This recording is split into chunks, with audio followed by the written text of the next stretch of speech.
Good morning everyone. Damn bro. Ito pala yung sobrang tamad kong video editor na si Kilua. At dahil sa sobrang tamad niya, itong hawak niyang bisikleta, gagawin natin yung pinapangarap niyang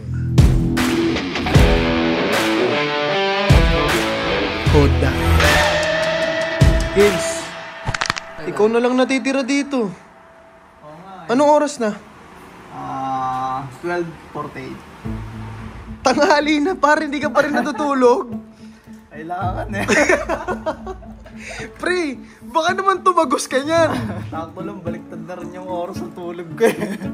Min, grabe ka, min. Pati nga ng timeline. Tangin ang timeline yan, bad. Hindi, lakas ko sa Lord. Amen. Thank you, G.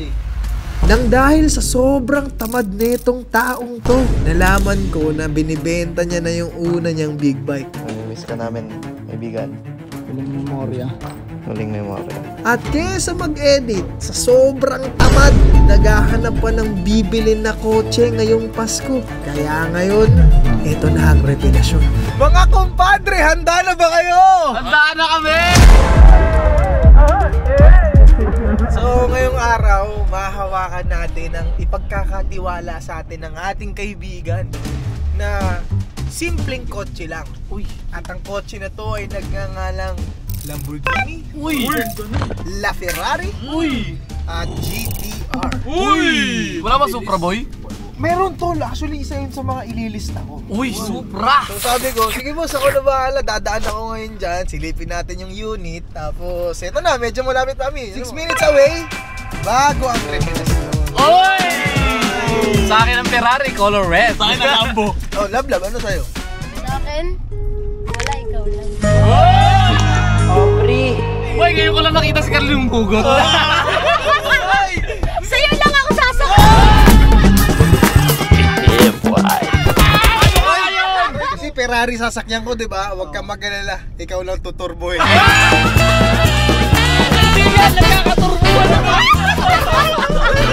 So I think that is the best way to start the day. Uy! So, energy check! Hey! Tawag dito, maagang pamasko!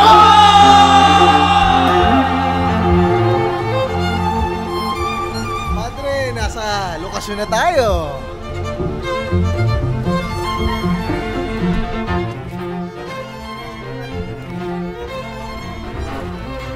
Dito na ang revelasyon. Wow! Ito na pala yung GTR na nakahain. Hello? Yung kausap ko dito para ibigay sa atin yung mga kinuha nating Lamborghini, Ferrari. Kinuha pa sa probinsya, si Boss J. Ano si Boss J mo? Nasa norte pa. Nasa norte pa, so kinuha pa. GTR na lang daw muna. Sayang, wala si kumpadre. Saan ba tayo magsisimula, Boss? GTR sa tingin? Pwede, sa GTR Tara, tayo. simulan tayo sa Pandiinan GTR. agad. Oo, simulan natin sa pinakamalaki agad. Silipin muna natin lahat ng mga supercars na nandito sa car dealer para hindi tayo matunugan.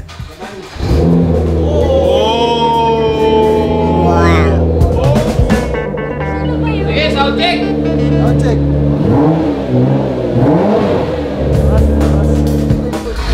Wow! Wow!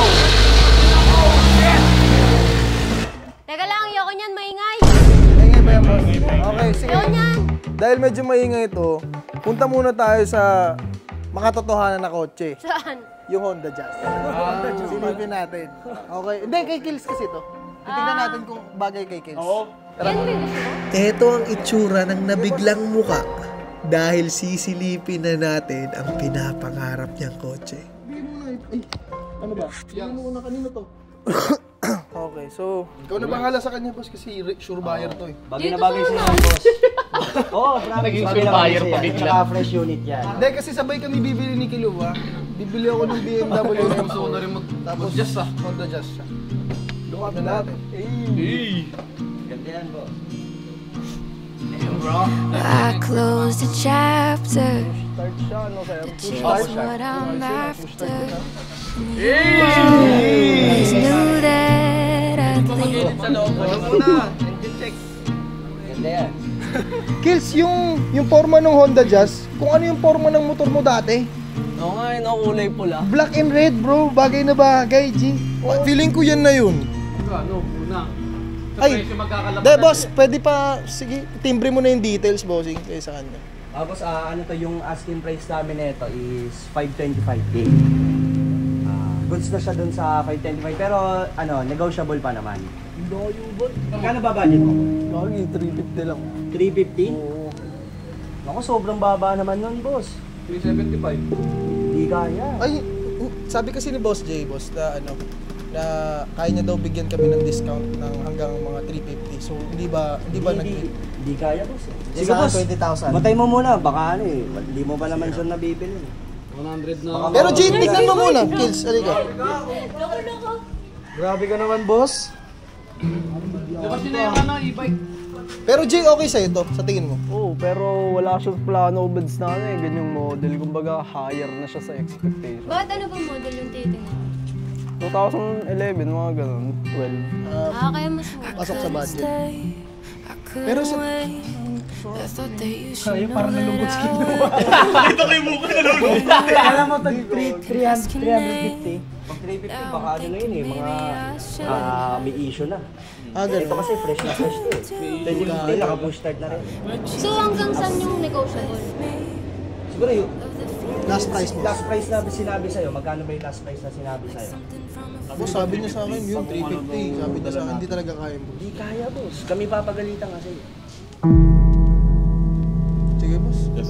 Ganito na lang, boss, kasi pangit pala kausap ni Boss J. Ano na lang kami, bounce na lang kami, boss. Hindi ko na rin kukunin yung BMW, boss, kasi pangit pala kausap yung bossing niyo eh. Okay lang. Uulan na rin, no? Sige, boss, bounce na rin kami. Boss, ingat. Ulan na rin. Thank you. Thank you, boss. Thank you, boss. Si Boss J. Sa kotse siguro. Hindi, pangit naman kausap ng Yan na boss. lang siguro. De, tara na. Jeez, tara. Bounce na tayo. Boss, salamat na lang sa oras nyo ha. Salamat. Tara, Jeez. Bounce tayo. Isang oras din kasi biniyahin natin para dito eh. Ano na lang, yun na lang, G. Sorry ha, hindi ko na in-expect din na pala kausap yung may-ari niyan, bro. Na, G, bago tayo pumunta dito, nakausap pre, ko yung kausap ko, kaso magulat ako, may ginagawa pala. I mean, nasa nasa probinsya pala, may kinukuhang unit. May tamang oras naman yan, pre, sa mga ganyang plan. Kung hindi ngayong taon, baka susunod na taon. Ganyan ang mindset. Tara, outside. Uy, di mo lang binuksan ng init eh. At eto na ang oras. Nang dahil sa katamaran mo, Kiluwa, at lagi kang puyat sa pag-e-edit, eto ang deserve mo. Bakit? Ano meron? Magsusorry ata sa'yo eh. Ayun, magkano yung pinaka naipon mo dito? Sa budget mo, 350, di ba? O sige, nakausap ko si boss. Siya na yung on the jazz. Tsaka ito yung susi. Complete papers yan. And ingat sa ride mo.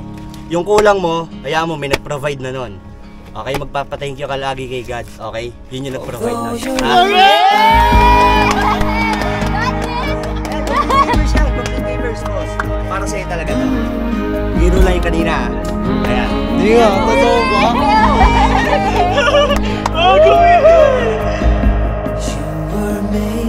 Miss ka namin, kaibigan.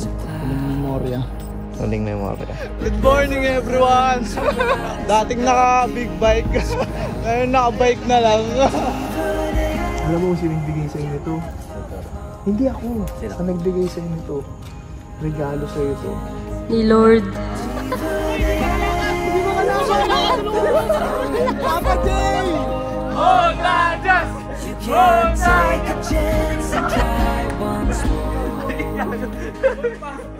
So boss, isa pa nga kasi parang naguluhan kami, na-mix emotion kami boss. Sige nga, sabihin mo nga sa mukha niya boss. Hindi boss, bigay na siya yan. Basta salamat ka na lang kay God. Udit! God G, it's time para silipin mo na yung first car mo. Totoo po na to ah. Totoo na yan. Let's go! Papasok na ako sa kotse ni Kiluwa. Sige!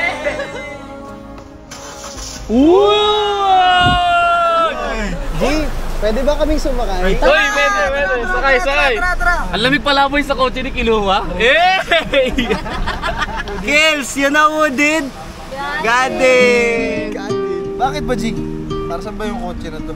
Hindi, kumbaga parang ano to eh.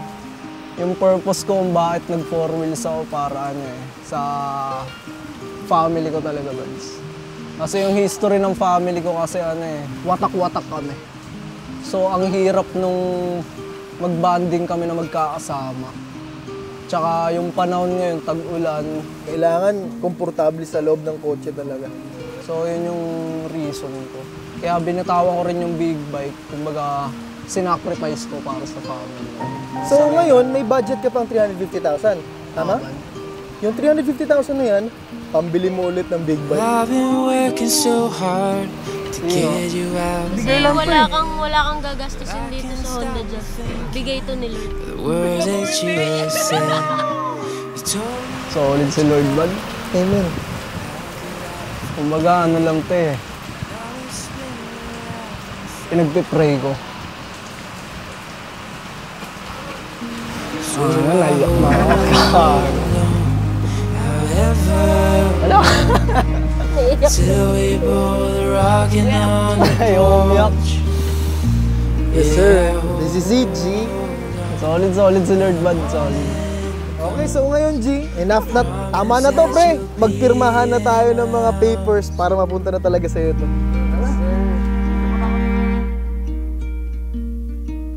Throw another log on is what she said to me.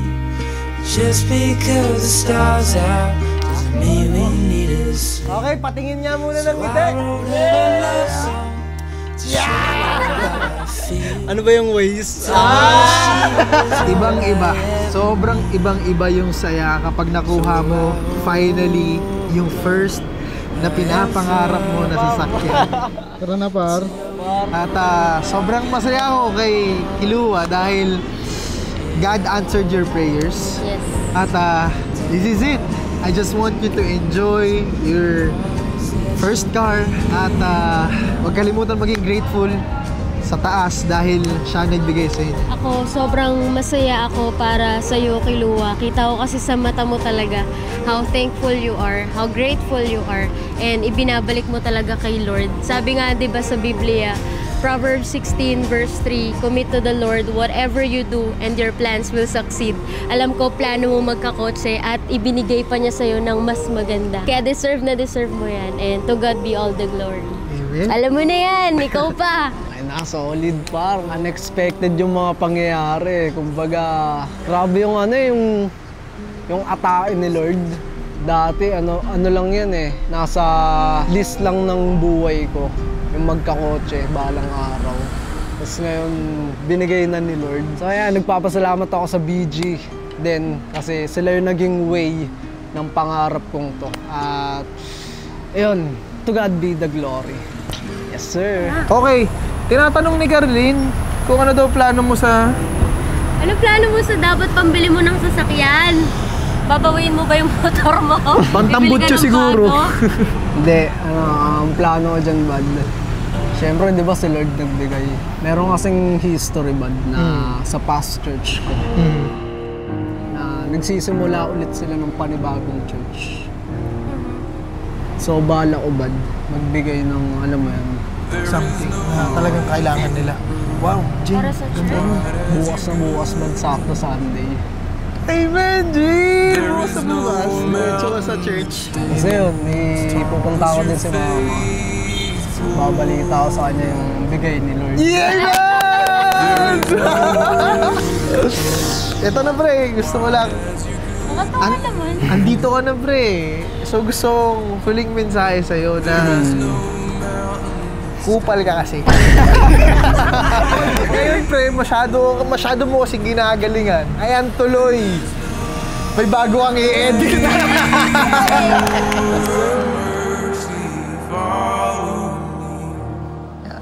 O, par, pangarap mo yan, di ba? Oo. Yung pangarap mong yan, tutuparin natin yan. bibigyan mo ako. Bibigyan kita! Ako bahala sa'yo.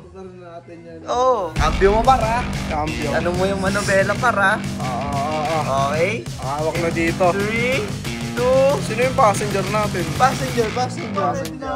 Ready na. Tagay na. 3, 2, 1.